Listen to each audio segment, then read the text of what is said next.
Como el título indica, lo que vamos a empezar a ver ahora es el movimiento rectilíneo uniformemente variado. ¿Por qué vamos a agregar esta forma de movimiento? Porque hasta ahora lo que nosotros estábamos viendo era el movimiento, o habíamos visto, el movimiento rectilíneo uniforme, ¿sí? El MRU, que como característica tenía que la velocidad es constante. Ahora, quizás alguno de ustedes piense, bueno, pero yo todo el tiempo estoy acelerando y frenando, ¿no? Entonces pareciera que la posibilidad de estudiar cómo se mueve algo con velocidad constante es muy limitado, ¿no? Porque la mayoría de nosotros, cuando caminamos, cuando andamos en auto, cuando andamos en bicicleta, en algún momento estamos frenados, en algún momento vamos rápido, en algún momento corremos, en algún momento caminamos, ¿sí? Y nunca explicamos hasta ahora cómo se hace para calcular justamente ese cambio, ¿no? Del cero a un determinado valor de velocidad. O cuando me vengo moviendo y veo que el semáforo está en rojo, justamente ese frenado. ¿Cómo hago para calcularlo? Por eso lo que vamos a tener ahora, que antes no teníamos, es un valor de aceleración. A partir de ahora vamos a empezar a hablar del concepto de aceleración. Y la vamos a definir como el cambio de velocidad con respecto al tiempo. ¿Sí?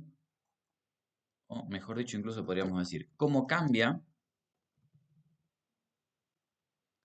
la velocidad con respecto al tiempo. O sea, cómo cambia el valor justamente de la velocidad a lo largo del tiempo. Y todas serían definiciones similares. Ahora, la característica que vamos a tener es que vamos a analizar casos siempre con aceleración constante. ¿Sí? Entonces, la primera diferencia que vamos a encontrar es que acá la velocidad era constante. Y acá es la aceleración la que es constante. Si más o menos recuerdan de lo que habíamos hecho la vez pasada en cuanto a la velocidad y la posición, nosotros habíamos dicho que el cambio de velocidad, esto fue prácticamente en la primer parte de MRU, con respecto al tiempo, era igual,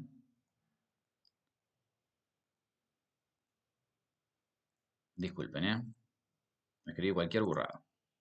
Habíamos dicho que la velocidad, está quedando feo, la velocidad, ¿sí? Que recuerden es un vector. No se embarullen con esto, con la forma en la que lo escribimos matemáticamente. Lo pongo acá para recordar la idea de que era un vector. Es igual al cambio de la posición, que para nosotros era x, con respecto al tiempo. ¿Sí? Vamos a sacarlo este del vector para no complicarlos más. Pero recuerden que es una magnitud vectorial, ¿sí? Acá que estamos hablando de magnitudes vectoriales. Tanto la posición como la velocidad. El tiempo claramente no es una magnitud vectorial, ¿sí? Ahora lo que vamos a agregar es, vamos a escribir en forma matemática lo que acá escribimos en palabras, ¿sí? En forma matemática sería decir que la aceleración es igual al cambio de velocidad con respecto al cambio de tiempo. Y volvemos a recordar que la aceleración también es una magnitud vectorial. ¿Sí? Que si recuerdan, habíamos dicho que la magnitud vectorial hay que representarla con un vector. Y el vector tiene las características de que tiene módulo, dirección y sentido. Módulo es el tamaño del vector, es decir, por ejemplo, cuánto vale. Dirección estaba relacionado con la inclinación del vector y el sentido con la puntita de la flecha. ¿Sí? Si recordamos un vector, era simplemente para nosotros una flechita. ¿Bien? Que tiene un módulo, que es la longitud, una dirección que la mediríamos en grados, por ejemplo, y el sentido que tiene que ver con esta puntita de la flecha. Nosotros habíamos simplificado mucho todo eso al decir que íbamos a trabajar en una sola dirección, que era el eje X o el eje Y eventualmente, según sea el caso. Pero no vamos a mirar cómo se mueven las cosas en dos ejes, ¿sí? Siempre lo vamos a mirar en un solo eje. Ahora, habíamos dado también expresiones para el movimiento rectilíneo uniforme, ¿sí? Para el MRU habíamos dicho que la posición, en función del tiempo, era igual a, ¿qué cosa? La posición inicial más la velocidad por el tiempo. Habíamos dicho también que la velocidad en el MRU era una constante, ¿sí? Recuerden que X entre paréntesis t, esto quiere decir posición para cada instante de tiempo, velocidad para cada instante de tiempo. Entonces yo de acá podía siempre ubicar dónde estaba mi partícula, mi objeto que yo estaba estudiando, reemplazando el valor de tiempo que me corresponde. Acá, como la velocidad es constante, esto que me está diciendo, que mi objeto se mueve, por ejemplo, siempre a 20 km por hora. Y si mi velocidad es constante, lo que teníamos en el movimiento rectilíneo uniforme era que la aceleración era igual a cero. Entonces yo con esta ecuación, estas ecuaciones que tengo acá, ¿sí? Para el MRU, estoy, por ejemplo, imposibilitado de estudiar cuánto tarda un auto en frenar. No puedo hacerlo. No puedo estudiar cuánto tarda una bicicleta en alcanzar un determinado valor de velocidad. Una bicicleta que yo mismo, ¿no? Cuando arranco con la bici y empiezo a pedalear, con el MRU estoy muy limitado y no puedo calcular ni siquiera el tiempo que tardo, la distancia que recorro, hasta que alcanzo determinada velocidad. Por eso es que aparece la necesidad de estudiar el movimiento rectilíneo uniformemente variado.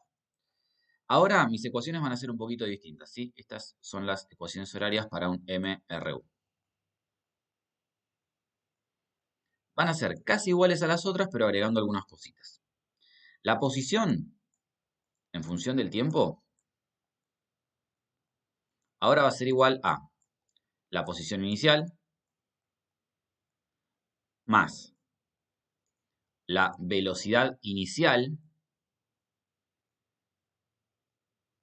Acá no hablábamos de velocidad inicial porque no tenía sentido, porque la velocidad inicial y la velocidad final son todo el tiempo iguales.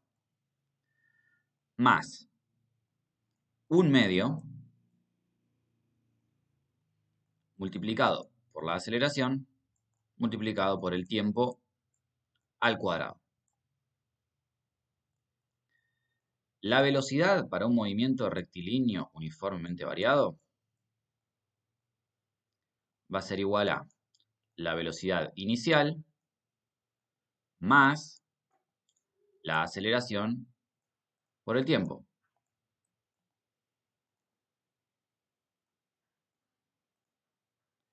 Y la aceleración ya no va a ser más cero. Ahora va a ser un determinado valor que va a ser una constante de valor A, digamos.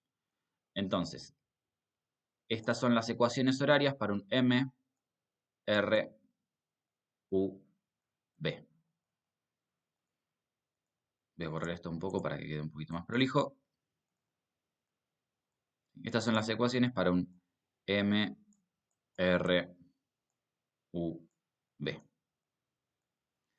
Y lo último que nos faltaría decir es que la aceleración, ¿sí? Se mide, ¿sí? Las unidades, así como dijimos que la distancia se mide en metros o en kilómetros, la velocidad en kilómetros por hora o en metros por segundo, que es lo que venimos haciendo normalmente. Esta se mide en metros sobre segundos al cuadrado. Ahí está. La unidad normalmente que vamos a utilizar es esta. También se podría medir en kilómetros sobre horas cuadradas. En definitiva, una unidad de desplazamiento o de posición dividido una unidad de tiempo al cuadrado. Pero nosotros vamos a trabajar siempre con esta. No vamos a estar utilizando ninguna otra. Así que bueno, esto sería lo primero que tenemos que tener en cuenta a la hora de plantear o empezar a ver ahora problemas de movimiento rectilíneo uniformemente variado.